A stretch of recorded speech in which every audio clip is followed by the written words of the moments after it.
Could you eat a meal this big every day for a year and lose weight? Could you lose weight eating giant salads like this Olive Garden copycat? 200 people say you bet. According to a Yahoo News article highlighting our historic record of having over 200 people who've lost at least 100 pounds. But first, a little road trip to the Olive Garden. Alistair and I both enjoy the unlimited salads and soups. I'm going to show you 3 takes on the dressing. We're going to tell a story from our story wheel, the Dark Family What would Secret. they think? But first, we're going to whip this up in 5 minutes. Go.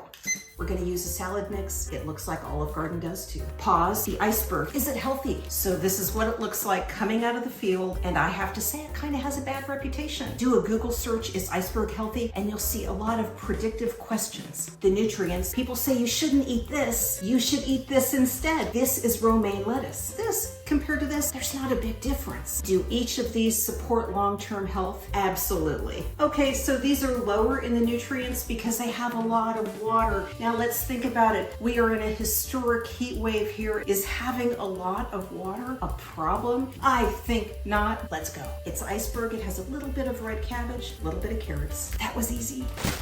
The dressing. Some lemon. Italian seasonings already mixed up for me. Salt and pepper. Measure carefully. Garlic powder. What am I missing? Boy, I think that's it.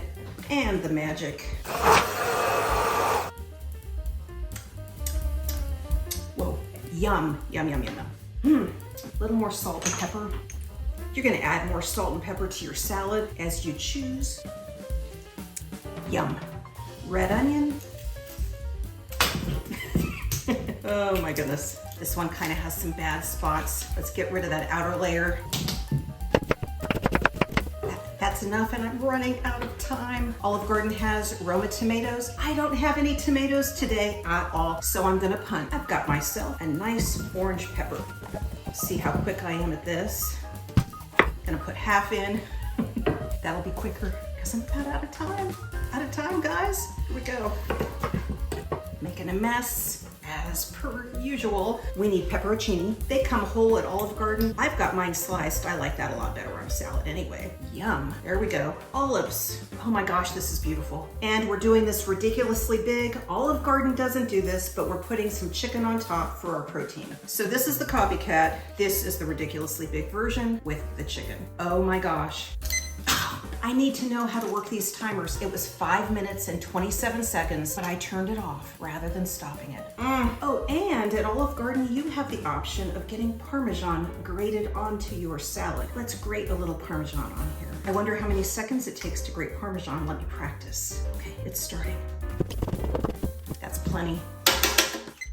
33 seconds. I did it right this time. The Olive Garden copycat, ridiculously big. And the dressing variations. So you saw the first, whipped up in a measuring cup using an immersion blender. You could use a regular blender. The purpose of this is simply to emulsify the ingredients, particularly that mayonnaise. That process gets us closer to the legitimate experience of Olive Garden. But you know you have to dirty your immersion blender. And you know, you guys, I like to keep it super simple. So I'll give you 2 alternatives to this. You could have done it all in this, whip it up a little bit. A little bit of extra for that mayonnaise that's in there, or you can do this. Let's use a canning jar for easy measurement. Look, a lot of these have measurements right on the side. Here I am pretending that I measure.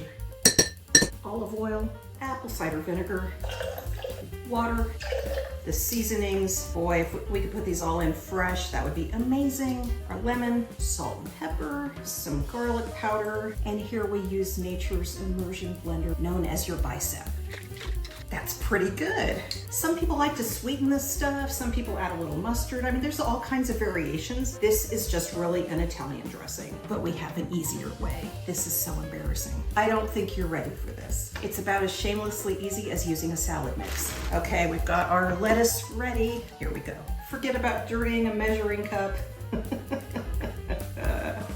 I'm not gonna put the mayonnaise on this version. This is where you just dump it all on the salad. This is a little more advanced if you're really trying to fine tune the exact ingredients for flavor, or in case you don't wanna go over in your oils and that sort of thing, you might wanna measure into that jar. But as you get more experience, this is 100% the way to go, especially on days when you're feeling lazy, which frankly has been pretty much all of my days in this hot summer. Okay, we got the spices going on, right on top. I'm kind of giving them a nice even sprinkle around there. Here we go. Salt and pepper. Oh, that garlic powder. We're gonna wanna stir this up pretty well. We'll get some of our toppings on this and get Alistair to taste both. We'll see what he thinks. We've got the salads, and now we need a taste test.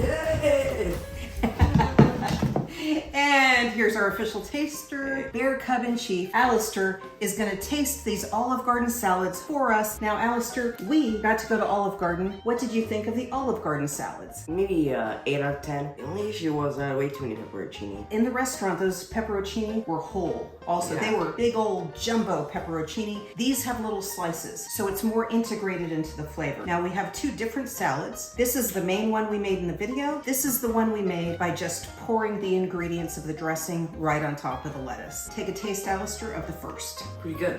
Like the chicken, whatever that is. Okay, so this is the added chicken that doesn't come at the Olive Garden, so it's not really part of the copycat part. So Alistair, you've been making salads all week out of this. Eating salads. Okay, so you like this with the chicken, but what about the rest of the salad? In fact, take a bite that does not include chicken, because that is the Olive Garden experience. Pretty good. Pretty good. Okay, we're gonna have you taste the second one as well. It's not as good. So this is again the one where I just slopped the stuff on top. He's right. This one was better. So that fast dressing approach, it's not quite as good. There was an argument to be made for taking a little bit more time, getting it mixed up together, getting it mixed up according to an actual recipe and not just dumping ingredients in there. But I'll tell you what, after I dumped all that stuff on, I tasted it, I adjusted it a little bit, and it's pretty good. And so on days where I don't care to measure and all that, I do just dump it. I'm gonna admit it. But in fact, when it's planned and measured and then emulsified, it is better. Interesting that you discovered that. Okay, so 8 out of 10 here, 7 out of 10 here, minus 1 point if it doesn't have the chicken. Okay. He's liking the chicken. But also, it sounds like you gave this the same grade as you gave your salad at Olive Garden. Yeah, it just means sitting here and not just being completely immediately eating it. Okay, so we have another difference here. I made these salads about 2 hours ago, and what happens with any vinaigrette-based dressing, this has vinegar in it, that stuff's just gonna wilt like a lily. Looking at the salad here myself, it is highly wilted. This is becoming a wilted mess. It's about 2 hours years old. That's what I was gonna say. It's about 2 hours years old. This would be a lot more wilted in 2 years. Are you going to be having wilted lettuce Olive Garden salad today? I will not. And it's story time. I have special guests for you today.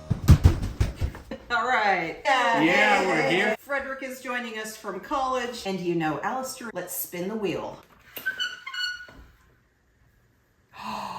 Dark family secret. Ooh. The dark family What secret. would they think? We can't tell them. These two know the dark family secret already, but it looks like we need to finally tell it. Shall I start my story? You shall. The year was 1982. My parents bought this very house to operate as a Christian retreat facility. I was 13 years old, and as soon as we moved in, the rumors started to swirl about the secret. And my parents said, there is no way this is true. The rumors were about hedonistic, scandalous behavior right under this roof. The parents said, we're just not going to believe it, and we're going to ignore it. Until one day, maybe 9 months in, a woman showed up on our doorstep, and she had her father in the car. He was about 85 years old at the time, so then he would have been born in about 1900. He was a boy in 1908 to 1910 when this house was being built. He was on site during construction. He had very specific information about the way the house was crafted. Things like the way that the doors were hung. They were positioned on 1910 V-nickels. And in fact, my parents later found one. The beams in the ceiling, 18 by 18 inches square. He said they're not quite 18 by 18 inches because they were constructed in a sawmill and you could see the markings of the saw on them. And the homeowner said, no, I don't want that look. I want a rough, hand-hewn look.